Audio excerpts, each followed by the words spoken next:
Oh yeah, I got quiet all of a sudden. Oh. Okay, I think we'll go ahead and get started then. In the 8 weeks between April 26th and June 21st, Iowa was hit with 3 severe weather systems, resulting in devastating tornadoes in Minden, Greenfield, Shelby County, widespread damage and flash floods from border to border, and unprecedented flooding in communities across northwest Iowa. On top of the 20 state disaster proclamations that I've issued, Iowa has also received 3 presidential disaster declarations. FEMA Administrator Criswell has visited twice, and FEMA's Region 7 team has been on the ground in impacted counties and communities for several weeks and probably will remain for quite some time. The combined scope of these disasters stretches across 2/3 of Iowa's 99 counties. More than 5,000 homes have been impacted, of which more than 2,000 are estimated to be destroyed, and we anticipate actually that these numbers could continue to grow. On top of the devastation to residential neighborhoods, business districts were also heavily impacted. You know, we had the opportunity to see this firsthand in Sioux Rapids, where the downtown district was largely destroyed. Almost every single business down there had been impacted, and most of them are unable to be repaired. And across the region, more than $130 million in damages to public infrastructure, including roads, bridges, and water treatment plants, has affected access and services in many communities.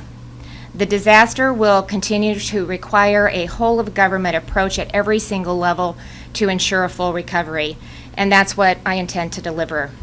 I've asked my cabinet to join me to signify not only my commitment as governor, but the collective commitment of my team. This will be a long-term recovery, and it's going to require many resources to help families rebuild, businesses reopen, and communities to come back stronger than before. And I'm here to tell you also that we're going to be here for the long haul.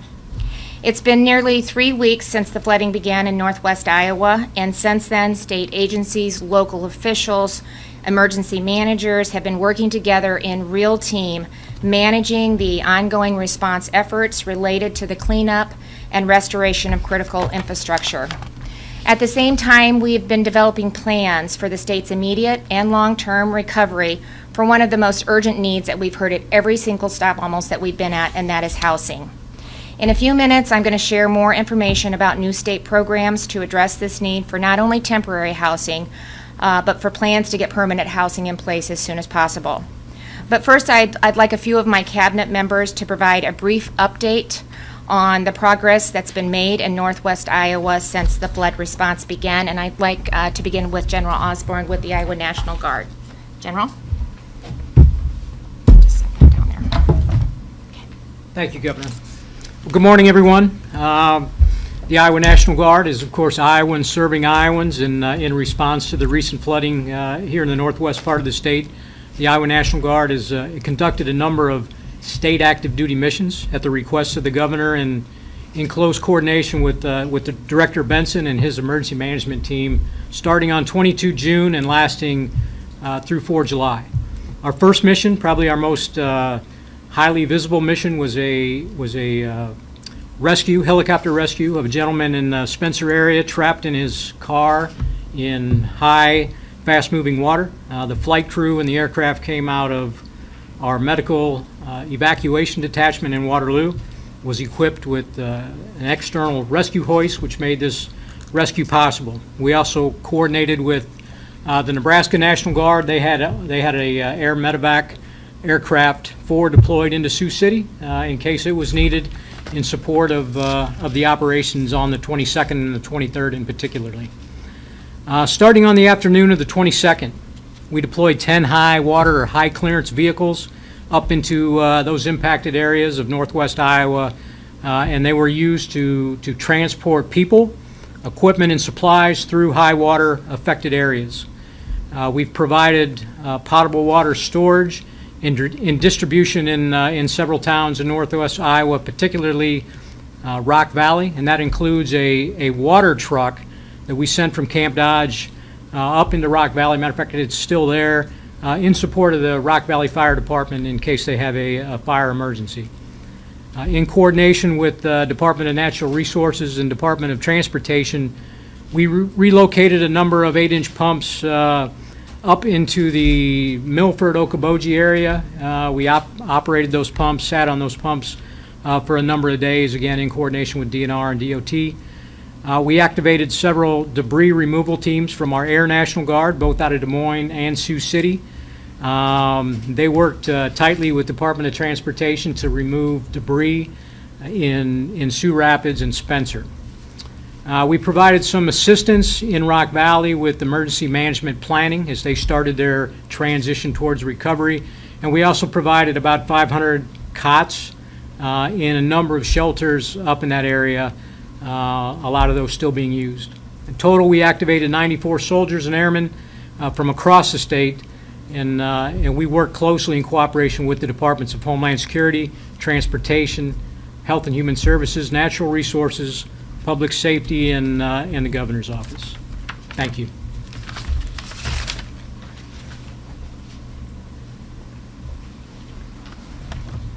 Good morning, everyone. I'm Scott Marler. I'm the Director of the Department of Transportation. The DOT has been working closely with Homeland Security and the other cabinet agencies under the direction of the Governor in responding to the disaster emergency. We've also been involved in many different activities, from moving pumps, sandbags, and cots, to hauling water, providing traffic barricades, and delivering DSNAP equipment.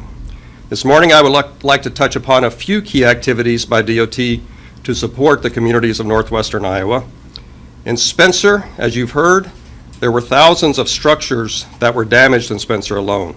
As people sought to clear out damaged and destroyed goods and materials, it became necessary to coordinate their removal. In the last weekend of June, the DOT surged into Spencer, bringing 81 staff from DOT garages across the state, dozens of tandem axle dump trucks, in total 96 pieces of equipment. We worked closely with the Air National Guard to remove damaged and destroyed materials, hauling them to the Clay County Fairgrounds. In total, we hauled off 2,880 loads, including 1,479 large appliances. These record floods also had a significant impact on roads and bridges. We logged 73 closures of primary system roads and bridges from the flooding, and since that time, we've had 2 teams of bridge inspectors, one out of Atlantic, one out of Cherokee, as well as our district staff, working continuously to inspect these bridges, structures, pavements, shoulders, and other infrastructure. We've completed 29 bridge inspections, and only 2 bridges remain closed at this time. US 18 bridge west of Spencer remains closed due to severe damage. At this particular bridge, the guardrail posts, were dangling in midair because the embankment literally washed away. We also have the bridge over the Big Sioux River at Akron still closed. We continue to coordinate with South Dakota and Nebraska on border bridges and connecting routes. One other key activity I'd like to mention this morning is the 511 system. Many of our customers have shared how they would like to see their county roads in 511, along with the closures of the state roads that you normally find there. So we work closely with the County Engineer Service Bureau and our 511 staff and vendor, and we were able to incorporate the county data feed into the state 511 system. The benefit of this is a single source where customers can find both state and local road closures for those counties that participate in this program with the County Engineer Service Bureau. I'm pleased to report that the closures are now shown across the 511 platform, which includes not only the web page but also the mobile app. In these and many other ways, the DOT is proud to support the communities of Northwest Iowa, and we are with you until the job is done. Thank you.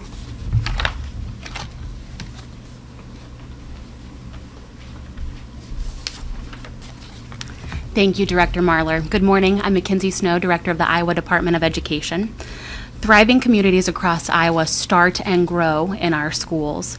And since these disasters first occurred, the Iowa Department of Education has been working to support school leaders in restoring the learning environment and returning to rigorous instruction. In particular, the Rock Valley and Spencer Community School Districts and Rock Valley Christian School sustained extensive damage to their school buildings and grounds, including lost curriculum and instructional items, electronic learning devices, school buses and vans, CTE program equipment, and educational enrichment spaces and materials that range from playgrounds and gyms to libraries to band rooms. Alongside superintendents and school leaders in Rock Valley and Spencer, we met dedicated teachers and staff, members of local school boards and the state legislature, and numerous volunteers all working together to best support the school community. We discussed the progress that has been made and the immediate and longer-term needs of disaster-impacted school communities. We are in the process of securing temporary learning spaces as needed so that students can return to school as quickly as possible while their buildings may still be under repair. To the repair and recovery efforts. In addition to that, we've been working with insurance companies to provide guidance to them as to how they can better assist us as we perform our efforts and our duties, including the issues that they could address in terms of cancellation for consumers that may have been displaced. So I appreciate, again, all the efforts of the insurance companies and the private industry as they've aided in that recovery. Finally, I would just simply note that we are available to continue to provide that assistance. We encourage consumers that may be having issues and concerns with regards to that coverage to contact us. They can come to the Iowa Insurance Division for that assistance, either by telephone or online assistance. Again, be happy to answer any questions that you may have. Thank you.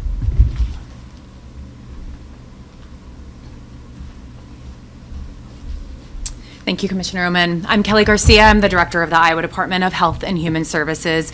And first, I just want to thank Governor Reynolds. I think you can see her vision around alignment, working in real time, and I know I can see it every day in our own agency response with now a lifespan and health and human services approach to everything we do. I'm going to start by giving you an update on Disaster SNAP. We call it DSNAP. You just heard Director Marler mention that there were a variety of supplies delivered to the 5 communities. We are actively deploying Disaster SNAP in real time. We have staff on the ground, and for the first time, we have a virtual option as well. For residents that don't want to travel, we have a phone line available. This work is happening in the first 5 counties, and stay tuned because we will be announcing new counties in both Cherokee, locations in Cherokee at our own MHI facility, as well as Woodbury County here in the coming days, starting next week, we believe. We have information available on our own website, also located, of course, on Homeland Security's website, as well as also social media profiles for all of the detail around SNAP locations and hours. We've served a total of 400 families thus far, and so we expect many more in the coming days, and we'll be operating through the weekend to make sure that we reach all families. Let's now turn our focus to Volunteer Iowa, such a gem of a program that's now with Health and Human Services and absolutely showcasing the spirit of dedicated Iowans to help communities. Our Volunteer Iowa program coordinated across 11 counties and reception centers in all flood-affected communities, and so far we've had 1,000 people volunteer in response to support cleanup efforts across Iowa, and we've had individuals come from a national perspective as well. This shows the true spirit of giving Iowans. Volunteer Iowa, along with Iowa Volunteer and Donations Management Team, have worked with local emergency managers and coordinated volunteer and donation response across all of the flood and tornado affected communities.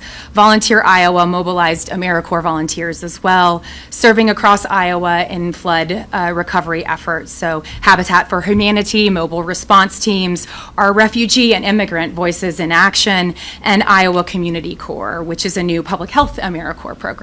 Again, showing alignment work in our agency. AmeriCorps members from across the country have been deployed to Northwest Iowa. We have 50 on the ground right now, and we expect many hundreds more over the next 60 to 90 days, a really incredible attribute. Last, but certainly not least, I'm going to talk to you about disaster behavioral health. Our disaster behavioral health response team, referred to as DBART, and you may know it branded as Project Recovery Iowa, are also on the ground in Northwest Iowa. So far, we've counseled more than 100 individuals in the flood recovery zone, but we expect many more in the coming months, and I'll talk to you about why. In our tornado-affected communities, we served more than 400 families, and we will see that there will be an ongoing need in the coming months. That's the space where we won't leave until the work is done. Our team provides short-term crisis counseling services for those in need. We provide translation services for those with language barriers, which has been an increasing need in the Northwest Iowa communities. And we even assist with other navigation efforts, helping secure transportation or food resources, and working with other local agencies to support community needs. Most people will focus on physical damage first. That's absolutely understandable.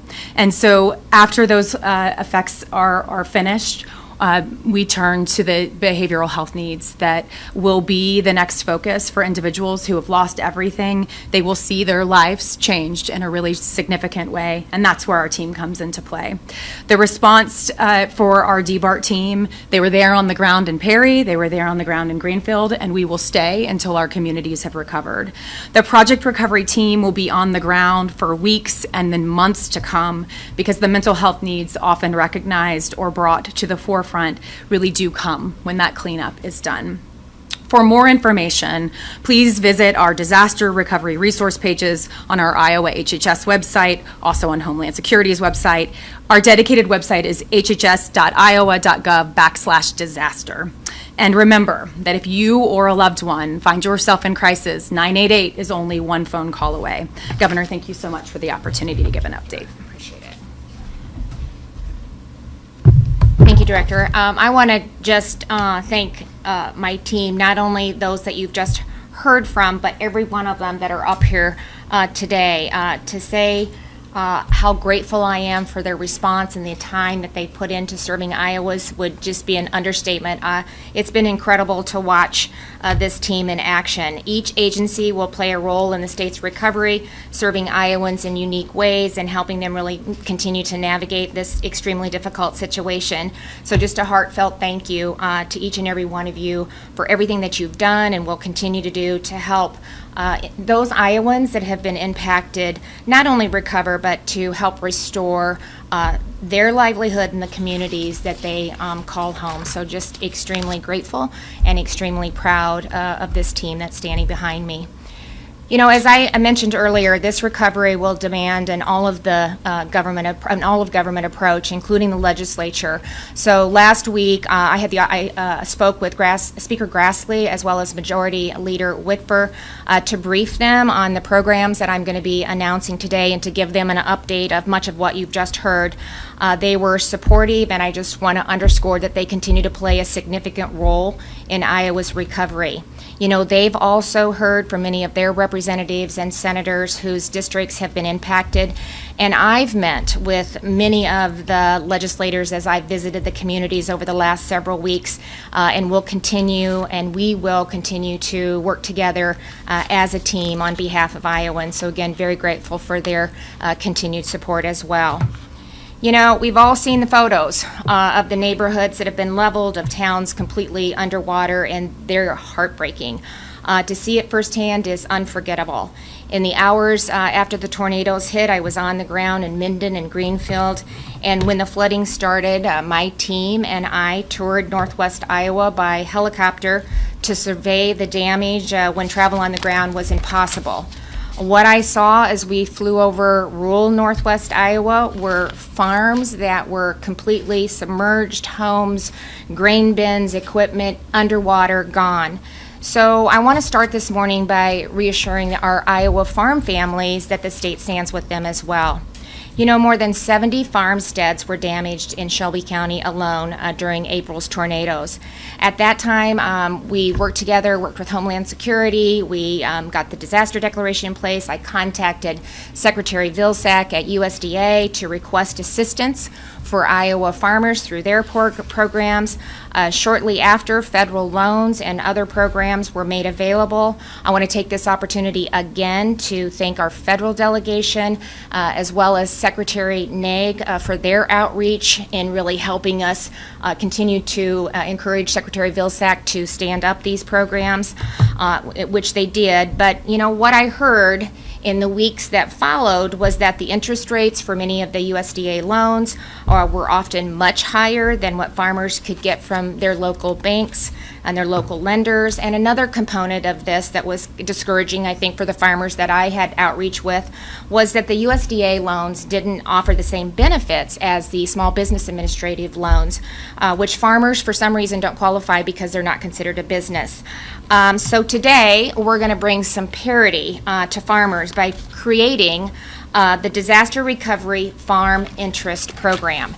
And so this program actually buys down interest rates by reimbursing interest payments up to $50,000 per household over 12 months on commercial loans farmers will use to repair damage on insured property. The program will be managed by the Iowa Finance Authority, and I'm pleased to announce that we will be launching that program today. Farmers can apply online now at iowagrants.gov. So again, I just want to give a shout out to Debbie's team, my team. Lily, thanks for all your work in outreach to the farmers that were impacted, Homeland Security, well, everybody. See, that's what happens when you start naming it. This is a team effect here, team effort. But that stood up today, and hopefully we can start to provide some certainty to farmers that are trying to move forward. As I mentioned earlier, the severe weather events since April have impacted more than 5,000 homes. More than 2,000 homes are estimated to be completely destroyed or majorly damaged. In northwest Iowa, many homeowners and renters, they didn't have flood insurance because their home was not located in a floodplain. I spoke with families that had lost everything. They were overwhelmed. They were grief-stricken just with the uncertainty, not knowing where to go, what was next, what do I do?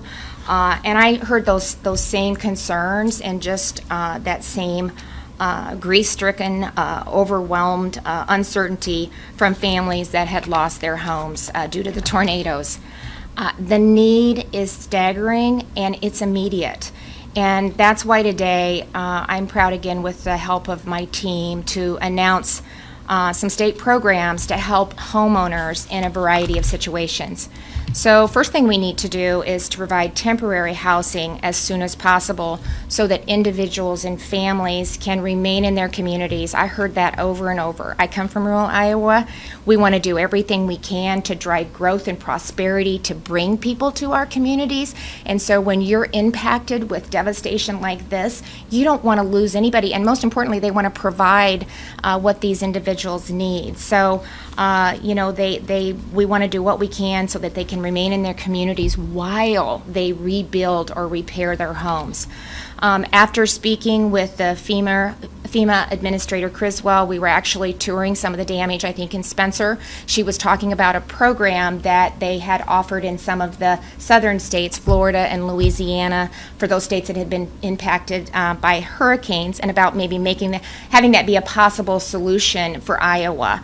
Well, we jumped on it. It had never been done before, but we thought this is something that might work. My team immediately started working, John's team especially, he's going to talk about it in a minute, started working with not only FEMA to get all of the requirements in place, but also reaching out to these states that had actually utilized the program.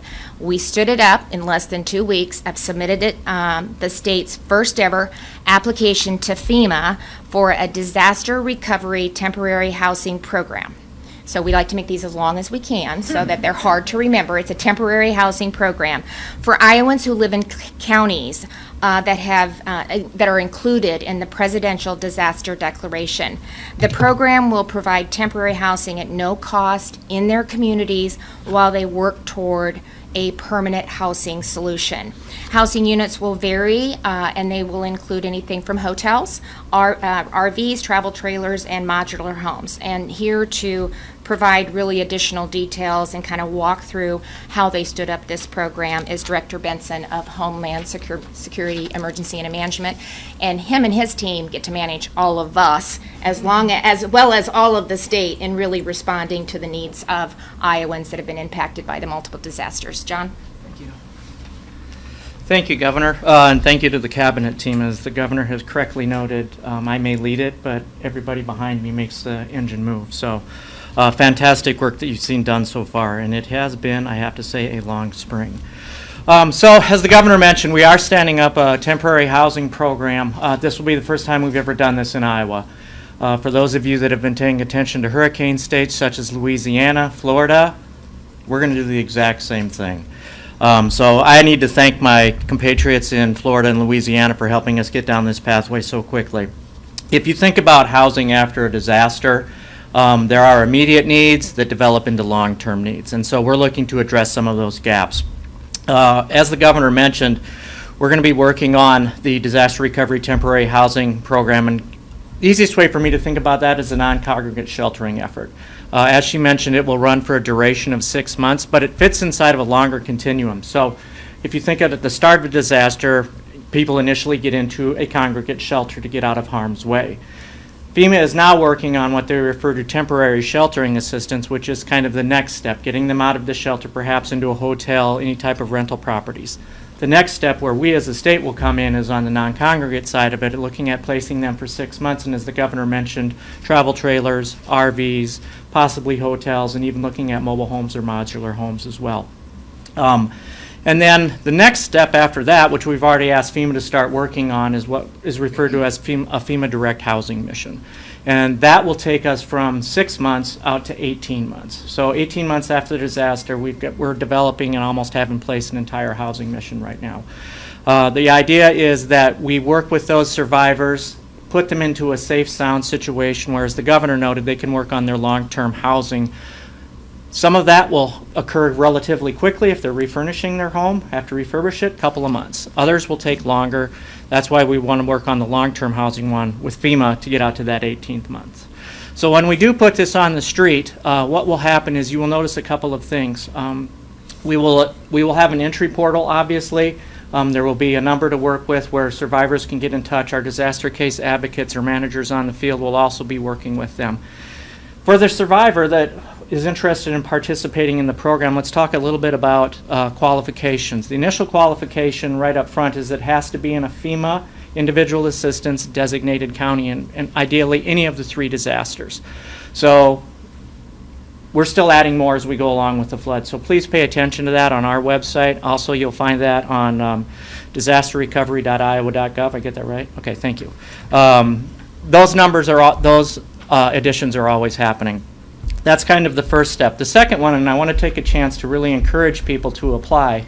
One of the things you will notice, and in particular we've seen this in Northwest Iowa, is that can do, I don't need help attitude.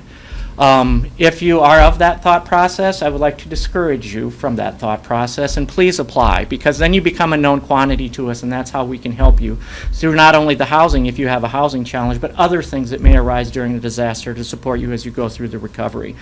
So first part is you have to be an applicant inside of the FEMA IA program. It has to be your primary residence. It has to be presently not habitable. And then we're going to work with you in the city to anticipate what's your anticipated duration you're going to be out of that house. Is it just for a couple of months, or do you think it's going to be a longer term issue? So we're going to work through all of that. Now let's walk that forward and say a person or a family has qualified. So we will place them, and we'll be looking at, for example, if we're using travel trailers, we will be looking at campgrounds. There may be in the situation where we may even be able to place it on the personal property, private property.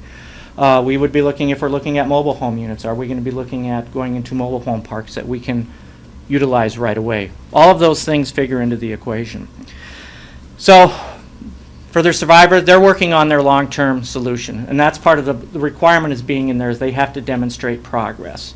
We want to put them in a safe environment, but our expectation is that they're moving towards solving their long-term housing solution. As the governor has noted, we want to get them in there, get them safe, get them to their long-term solution, and then they exit the program and they go on. That's our ultimate goal.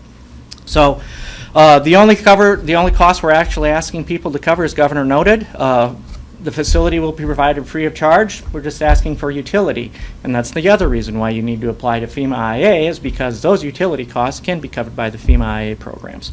So we put it together that way. The other part that goes along with this is obviously we're going to be coordinating a lot with that disaster survivor, but we'll also be coordinating with local government. They're going to help us to assess the need that they know of because we have information. They're going to have information on survivor situation. We're going to put it all together and come up with a cohesive solution. But they'll also be able to help us with local knowledge in terms of what they have to be able to support this mission. So, as I mentioned, we'll work with them. We get that figured out. We have the application portal out. We'll obviously have a contact center because you're going to have individuals in state-owned property that, let's be honest, something will go wrong. Something's going to break. It's got to get fixed. We put that under our umbrella, so we take care of the maintenance for those survivors as well. Additionally, we're going to provide what we refer to as case management for the survivors, so helping them develop that long-term housing solution. Because if you were to ask any survivor right now, what's a plan to get to long-term housing? They would not have an idea. We're going to help them get to that point. And then obviously we're going to do some wraparound work with them as well. So what can we do to make them comfortable? What can we help to get them back to living their life in a normal process?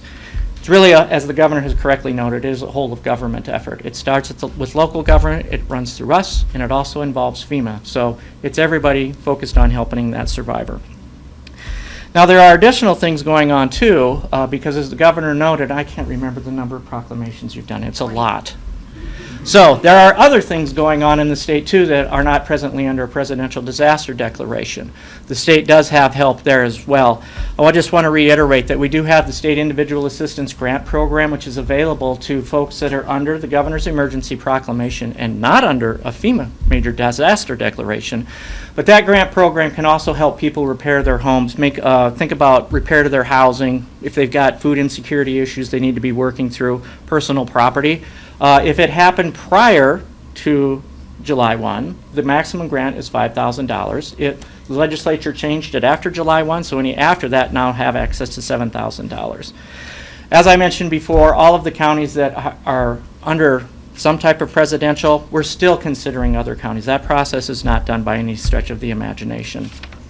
Also, through that process, you can get access to disaster case advocacy, as we describe it. That is operated by the community action agencies.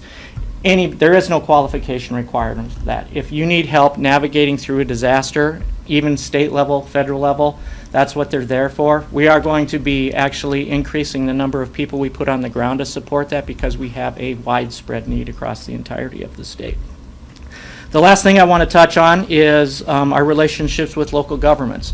So as also part of the FEMA program, we have activated what they refer to as public assistance to help local governments and certain private nonprofits repair, recover from this disaster. So you're talking about repair of infrastructure, so think about secondary roads being blown out, water, wastewater treatment facilities being damaged. Those all need to come back online. How does that work? What about all of the emergency work? We can help fund that through FEMA as well. So all of the sandbagging efforts, the flood fighting efforts, the pumping, all of you saw, there's costs associated with that. Small city, even county budgets can't absorb those costs, so those FEMA programs help them recover. And obviously the big one, which Director Marler, the General's team has helped support, has been the removal of debris related to homes being destroyed, and also, as Scott correctly noted, the loss of personal items. You know, as the governor saw, when you would drive around towns, unfortunately you would see just personal stuff, and that's somebody's life that unfortunately is gone. So we want to help the cities recover from that. I want to say one thing.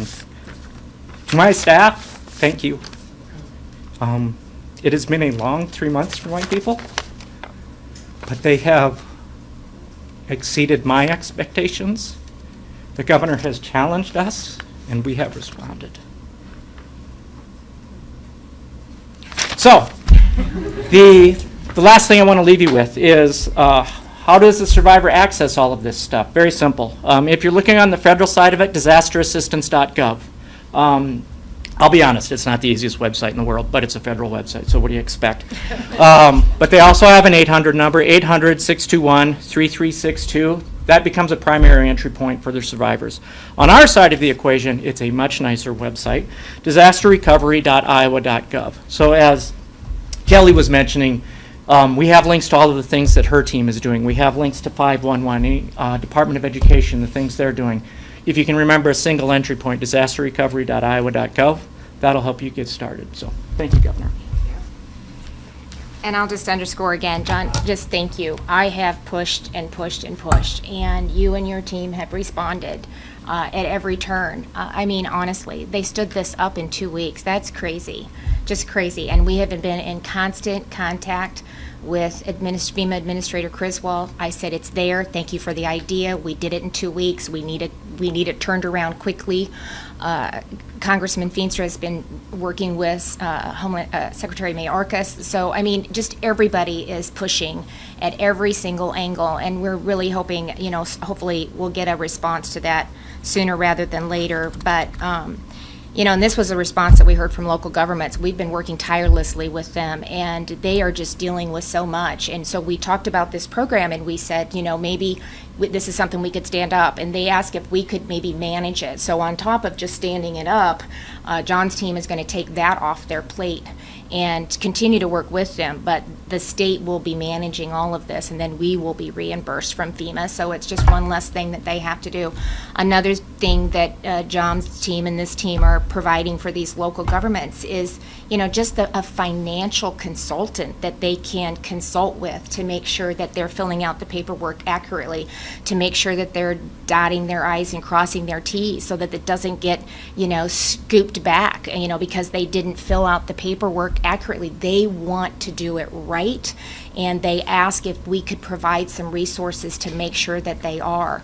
The other thing that this team, my team, has put together, there's a different bucket for everything. It's overwhelming for me, and I'm not living in that disaster every single day. And so we are trying to do as many one-pagers as we can that can walk them through all the financial resources, where are the pots of money, do this one first, then this one, again, because they need to be making informed decisions, because that might impact the dollars that they will be receiving going forward. And I mean, I could go on and on. So it's been, there's just, the communication, the coordination, again, is incredible. So again, I want to thank John and his team for the speed in which they set the program up, and just continuing to engage the impacted communities. We've talked to them at every step of the way to make sure that we're coordinating on what we're doing. And it really will help so many Iowans move forward and make those plans for the future, providing them the tools that are necessary for Iowans to make a full recovery and remain in their communities that have been their home. And many times I talked to one mom who said, here's where my daughter and my grandkids live. My mom is across the street. We've been here our entire life, so generations of Iowans want to stay there, and we need to help make that happen. So temporary housing provides a critical short-term solution, but as I said earlier, we're in this for the long haul. So I'm also launching 2 programs to help communities build new homes and assist with the cost of rehabbing some of the damaged ones. The first program that we're going to talk about is the State Disaster Recovery New Housing Grant Program. This program will provide financial assistance for the development of housing for sale or for rent. Our goal, again, really is to keep the residents in their communities. The program, it's kind of mirrored off of the Workforce Housing Tax Credit Program, but the program will award experienced developers up to $1 million per project to build housing units in federally disaster declared communities, again, that qualify for FEMA's Individual Assistance Program. Developers must build at least 2 single-family homes or at least 1 multifamily building with 2 or more units or 2 upper-story units. Preference will be given to single-family homes, which will cost no more. It'll be capped at about $298,000. Duplexes and townhouses, townhouse-style developments will be capped at $242,000. All units must be for owner or rent-occupied permanent residents. We'll make an initial investment for this program of $10 million. That is, we're using the America Rescue Plan funding. That's how we're going to launch this program. The program, and that's how we'll launch the program, excuse me. And we've also, in the conversation that I had with the leaders, we've asked when the legislature comes back into session that they pass a bill that will make, that will apply retroactive and make the funding for this tax exempt when they return in January. So developers can apply online beginning July 15th at iowogrants.gov. And now I need to turn over here and just point to Director Durham to again stand up a program.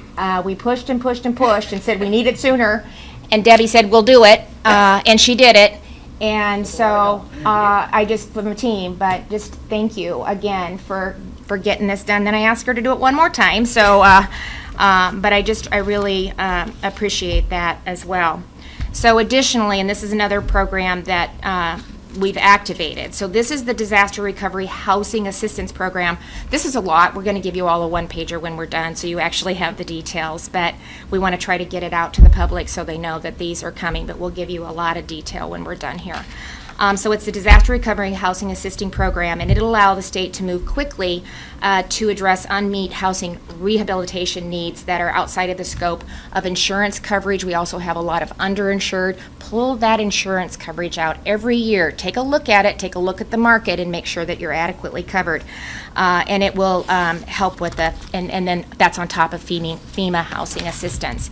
It's a standing program. It was actually established by the legislature in 2021, but it had not been funded. So therefore, I've directed, thank you, Director Paulson, for making this happen, doing all the research, working with Director Mosman to make this happen. But I've directed a transfer of about $6.5 million in fiscal year 2025 funding to open the program up. The program provides eligible homeowners with up to $50,000 for disaster-affected homes suitable for repair. Again, Debbie wasn't sure we could get this one going. I was kind of wanting all of them to be launched at the same time, and she told me yesterday when we were in touring yesterday in 3 or 4 communities, I'd hardly sat down and you said we're going to be able to launch it. So that program will also be launched on July 15th. It's also at iowogrants.gov. And again, while the $6.5 million we think is a good start, so we can start meeting that immediate need, we're going to continue to work with the legislature on all of these programs next session to ensure that they are adequately funded, or if we need to, add some additional funds, we'll have that conversation in session.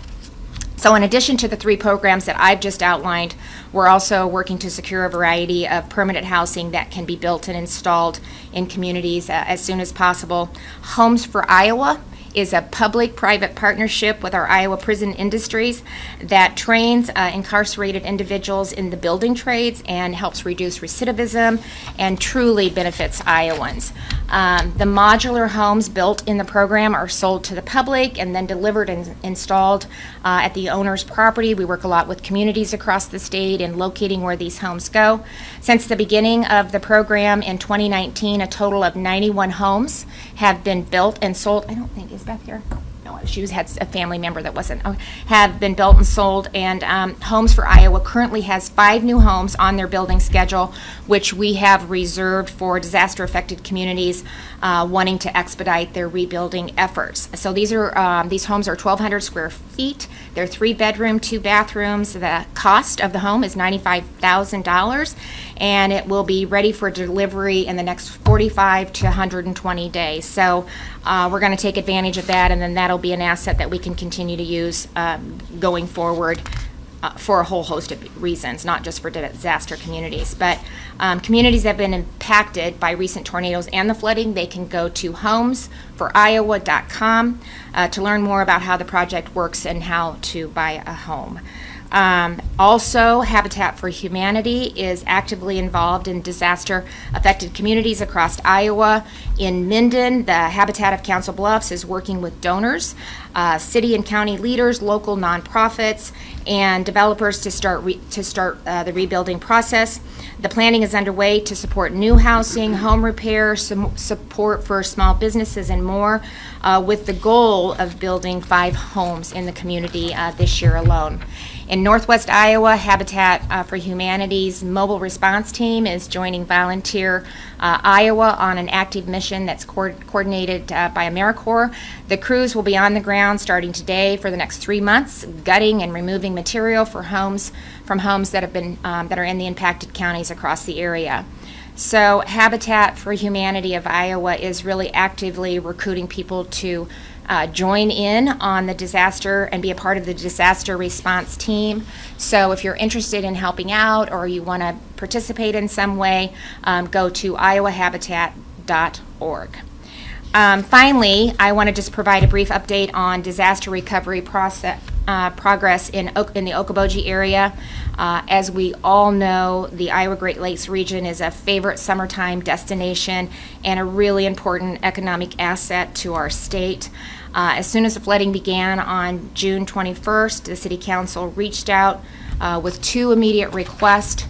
The first was for the Army Corps of Engineers to assist with helping reduce the water levels and breaching the culverts, just to take a look at what they could do to bring the water down. Through John, I requested an expedited assistance, and Kayla, Director Lyon, certainly was involved in all of this. That same day for Dickinson County and the Lakes area, and by the next day, the Corps was on site to help assist and meet with local officials. So requested, asked in the same day, and on the next day they were actually on site working with local officials to start to address some of their concerns. The city has also asked for an expedited permit for the Lower Gar outlet, and the DNR has been working diligently with them and the team. They're ready to approve the permitter as soon as they receive some outstanding information from the county. We sat down with them last night. We walked through what that information was, and so Director Lyon is working very closely with the county. We're going to follow up with the information that we're waiting on. We should have that hopefully shortly, and that'll be another box that we can check and move forward again.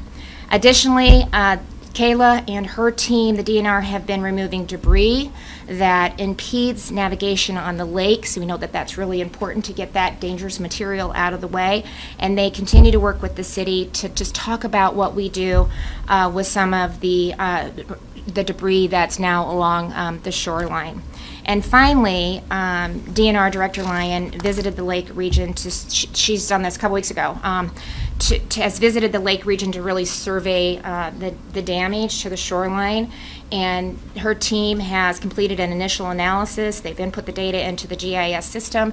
They're working with a contractor that they've located that's really has the expertise and has done this type of work in other states. And if you've got additional questions when we get to that part, Kayla will be happy to answer any of those.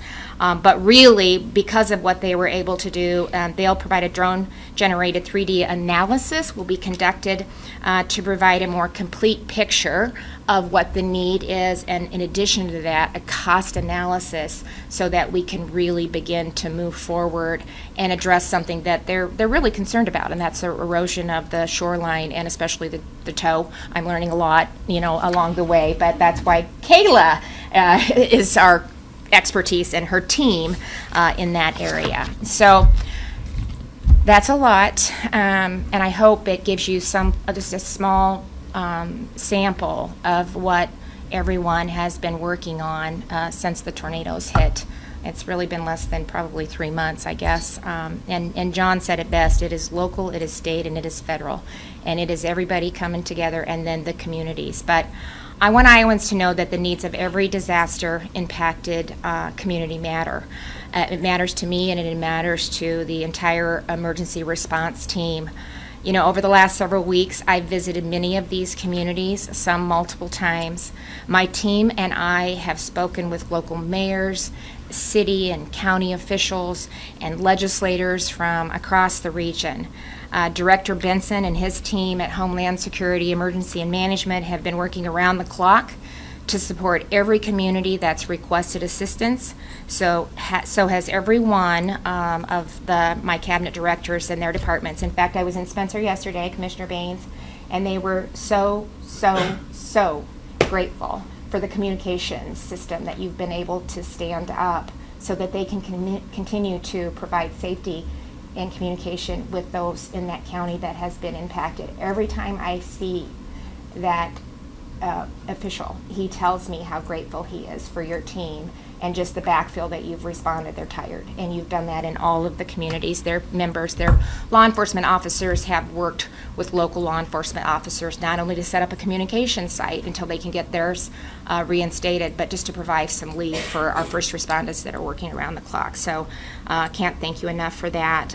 But the response team, it's bigger than what you see today. I mean, the emergency managers in these communities and their teams, they are the real heroes. As you've heard, their homes have been destroyed in a lot of these cases, and they are just on the ground working around the clock to make sure that their fellow citizen is being taken care of. And it is inspirational, beyond inspirational, to be on the ground and see this happening in every single Iowa community. Iowans are special people, and they continually look out for the needs of others before they take care of themselves. That's why I know we're going to continue to need your help, because they haven't even processed yet what they're dealing with their home and with their loss.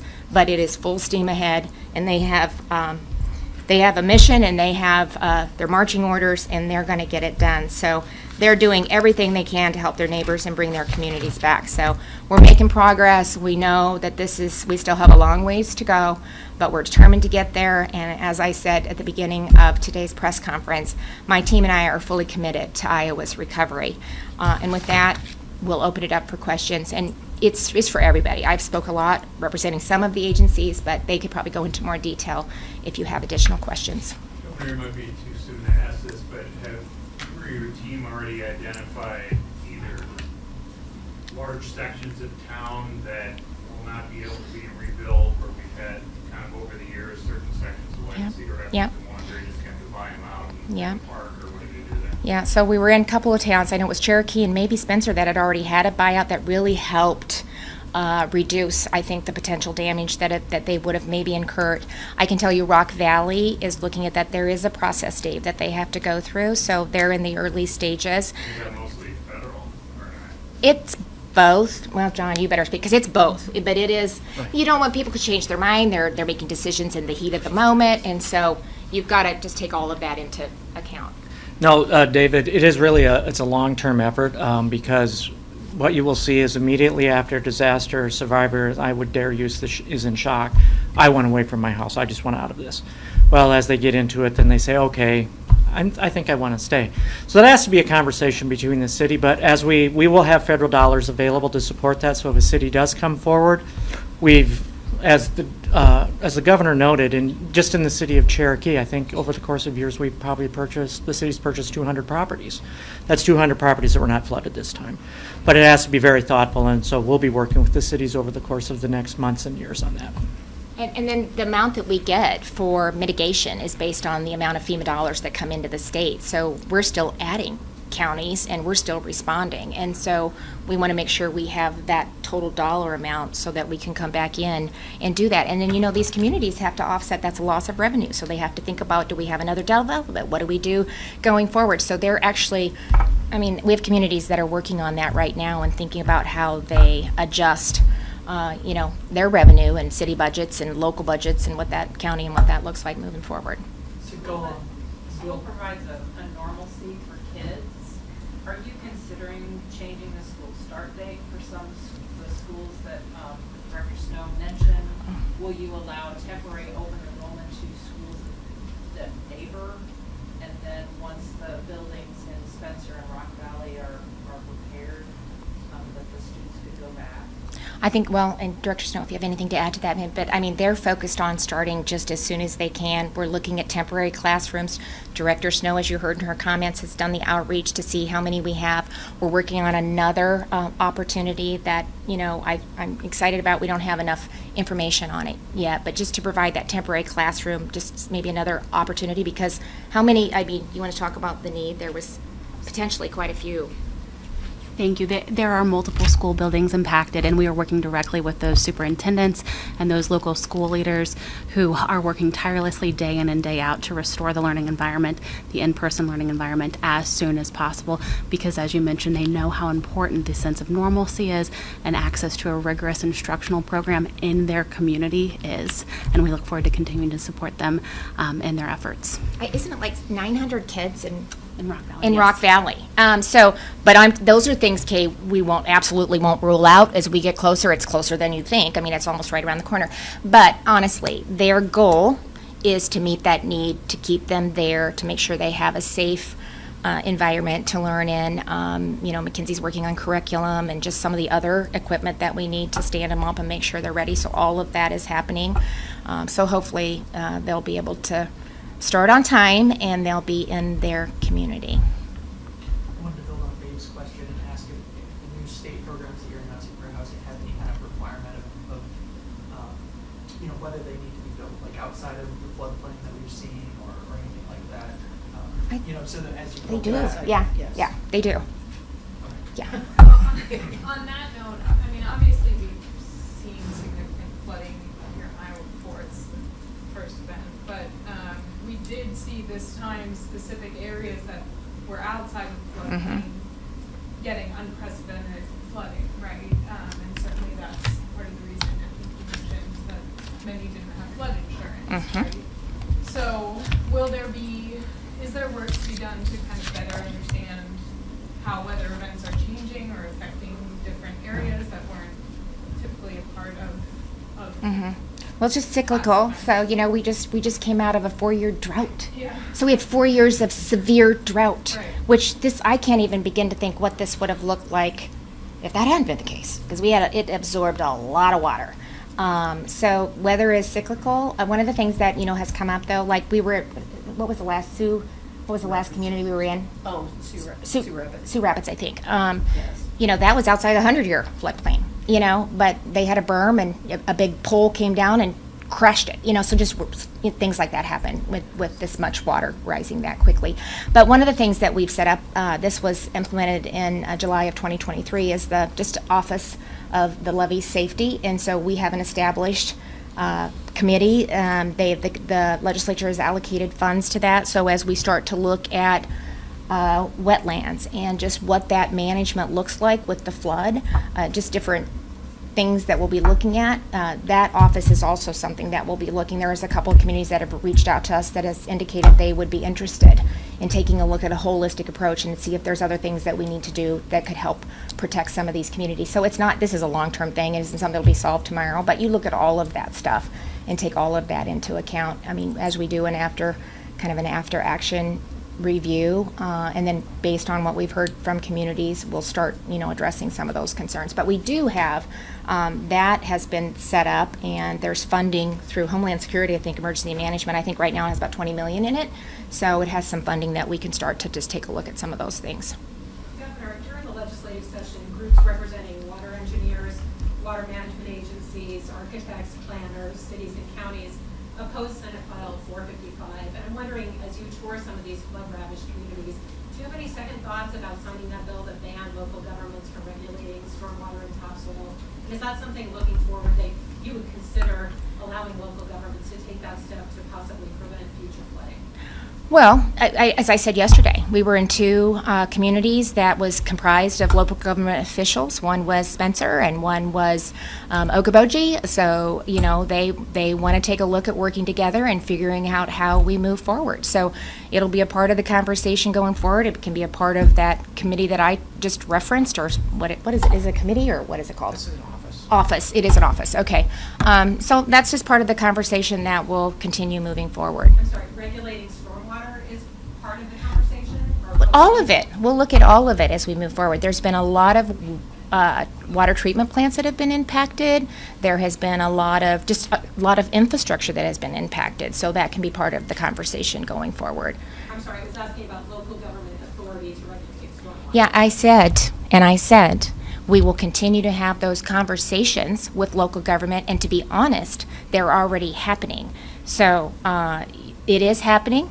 It happened just yesterday, and so those conversations will continue to happen. It is a give and take. They are certainly asking for a lot of help in a lot of other areas that we've been able to provide. So it's interesting. I worked 19 years in local government, and a lot of times we want local control until we don't want local control. And then we want the state to come in and shoulder the burden of making tough decisions. There isn't also an impact on people and businesses when we don't have consistency in rules and regulations and some of the questions that you're asking right now. So it's not a one-off. It is a combination of looking at all of those things that we have to take into account when we're making decisions that impact communities, that impact the state, that impact all of that. And we are. But it is a give and take. I've seen it go both ways. I've been at all of them. I've been at local government, I've been in the legislature, and I've been in the executive branch. And it takes all of us having a communication and figuring out what is the best process to help get to some consensus that meets the needs of the majority of those that we serve. Governor, why is this the first time that FEMA housing program is being pursued in Iowa? Just, there's been past disasters. What precipitated that for this? Well, as I said, because of just, look at the numbers. I mean, we're looking at potentially 2,000 houses, 5,000 impacted. You know, some of them maybe we can rehab. We don't even know at this point if they can be rehabbed. But, you know, when you're walking down the streets in Spencer and you see these homes with all of their belongings on the curbs and you look at the how massive the disaster is, you just got to think differently. And you can't just freeze or lock down. You got to start thinking. You got to look at innovative ways to make things happen. That's why this realignment has been so impactful. I'm telling you, to be able to take my cabinet with me to these meetings and to have them sitting there in real time listening to what the needs of these communities are and then responding to that. I mean, they're sitting there and a lot of times within 5 minutes they're reaching back to their team and they're asking the questions and we're getting the answers. So we're not waiting a week to figure out what the next steps are. We're answering them in real time, and then we are moving on to what that next thing is we've got to figure out. So we've worked on housing, we've worked on farming, we've worked on rehab, we are working around the clock. You know, as John mentioned, we have counties that haven't been yet added to the Federal Disaster Individual Assistance or Public PA declaration either. And then there's an alphabet soup after that, I guess. So then you don't stop there. You got to keep pushing to ask for the next thing because it's all tied to money. And so this team is constantly reaching out. I'm reaching out to the administrator every other day, just saying, hey, where are we? You know, are we close? We just got Woodbury, because they don't understand why they're not designated. And it's just a process. I stood it up quickly so I could get some money coming in, so we could get some certainty for those that have been impacted. And then we go out and we work with FEMA and we work with Homeland Security, and then the emergency managers to get the numbers to FEMA so that we can get them added. So they're working on all of that the entire time too. But let me tell you, so I'm walking with the administrator and she's looking at it too. And I was talking about the housing program that we were working on. This is probably why it started. And I said, I'm really excited about that. And she said, I'm really interested in that. So I want to hear when we get through this, I'd like to have follow-up on that. She said, you know, you might look at, because I said transitional housing is an issue, and she said you might look at what they do in the hurricane states. So we did. Governor, everything you announced today, is this all only flood recovery stuff? So this could be some of the tornado stuff? Yeah, too? oh, for sure, oh, for sure. All of it is. It's if you are a federally disaster declared IA, then you qualify. And we'll have a list of the counties, and you guys will get you that, but just remember, it is changing. Like I said, was Woodbury IA or was that PA? IA. So Woodbury was just added Tuesday. Last question. Can you talk a little bit about any environmental, I mean, we talked a lot about housing and health and human services and education. Can you talk about the environmental concerns from flooding to water supply or anything along those lines? Sure. Yeah, so Kayla Lyon, Director of the Department of Natural Resources. One of the things that was very evident to me when I went up to visit the Great Lakes area was the 20 years of conservation work that we've done to protect the lake. We've got wetlands already, like all the way around in different areas to protect the lake. And when I was there, I saw these structures holding back water that would have impacted the lake. So I think the conservation work that's been done is significant and it matters. So we hope to keep moving the needle on that. As far as drinking water and wastewater, We had a significant amount of communities that ended up having to bypass their wastewater treatment. We are slowly seeing those communities having to do less and less of that. In the Great Lakes area in particular, we do not have any more communities that are bypassing. So there was definitely some communities that had significant impacts to their wastewater treatment, but for the most part, we're making really good progress. From a drinking water perspective, most all the communities have access to drinking water. Some of them still have boil advisories, but we've come a long ways from communities who've had wells that were impacted to. Yesterday, Sioux Rapids, Yes. we all did the high five. Yes. Yay! They Yes. just got the okay from you guys yesterday. Yes, Last I know. night at I was in. 7 o'clock. Yep. So it's slow going. There's going to be some communities that are going to have to do some building for the future, but they're making really good progress. Do you have, sorry, just numbers, total numbers of communities that had wastewater or drinking water impact? I don't have that in front of me. We can certainly get you that information, but it is important to note that that's changing very quickly. And so we can show you the total amount of communities that have been impacted, but it's changing hourly. So if you want to know about a specific community, your best bet is to contact them directly. Governor, before you leave, one of your directors mentioned sort of the bootstrap mentality. Oh, yeah. Could you address that? Yeah, because I mean, even Director Garcia was talking about DSNAP. It's available, it's for hot meals, and people just aren't taking it. Iowans tend to be just, I don't need it, it's somebody else needs it worse than I do, I'm gonna be able to be fine, and they need it. So please just take advantage of these programs. You're dealing with a lot. They're there for a reason.